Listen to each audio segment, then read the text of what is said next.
തലശ്ശേരിയിൽ ബോംബ് പൊട്ടി ഒരാൾ മരിച്ചത് എരഞ്ഞോളി സ്വദേശി വേലായുധൻ. അപകടം ആളൊഴിഞ്ഞ പറമ്പിൽ തേങ്ങ പെറുക്കുന്നതിനിടെ സ്റ്റീൽ ബോംബെന്ന് നിഗമനം.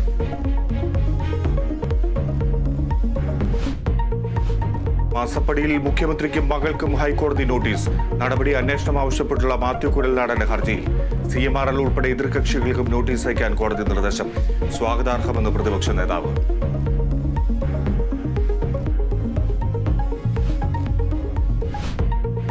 JDS കേരള ഘടകം പുതിയ പാർട്ടിയാകും. ജനതാദൾ S എന്ന പേരുപേക്ഷിച്ച് പുതിയ പാർട്ടി രജിസ്റ്റർ ചെയ്യും.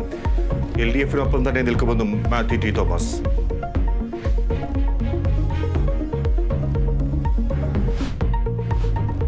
സംസ്ഥാനത്ത് കോളനി എന്ന പദം ഒഴിവാക്കി സർക്കാർ ഉത്തരവ്. പട്ടിക വിഭാഗക്കാർ താമസിക്കുന്ന മേഖലകളെ കോളനി, ഊര്, സങ്കേതം എന്നീ പേരുകളിൽ അഭിസംബോധന ചെയ്യരുത്. ഉത്തരവിറക്കിയത് K. രാധാകൃഷ്ണൻ മന്ത്രിപദം ഒഴിയുന്നതിന് തൊട്ടുമുൻപ്. രാജ്യസഭാ തെരഞ്ഞെടുപ്പ് ഫലം പ്രഖ്യാപിച്ചു. Harrison Beeran, Jose K Mani, PP Suneer എന്നിവർ രാജ്യസഭാംഗങ്ങൾ. 3 പേരെയും തെരഞ്ഞെടുത്തത് വോട്ടെടുപ്പ് ഇല്ലാതെ.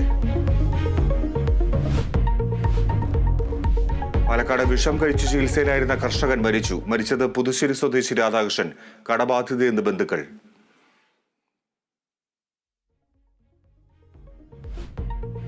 കുടിവെള്ളത്തിൽ അണുബാധയെന്ന് സംശയം. കാക്കനാട് DLF ഫ്ളാറ്റിൽ 350 പേർ ചികിത്സ തേടി. 25 കുട്ടികൾക്കും രോഗബാധ.